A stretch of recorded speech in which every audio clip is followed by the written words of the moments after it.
దేవుని సన్నిధిలో మనం నిలబడడానికి పునాది ఏది? విశ్వాసం.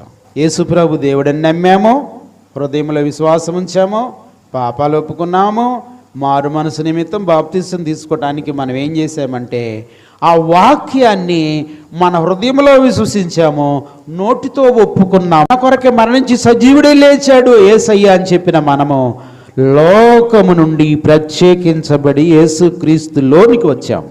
విశ్వాసాన్ని ఎలా కాపాడుకోవాలి?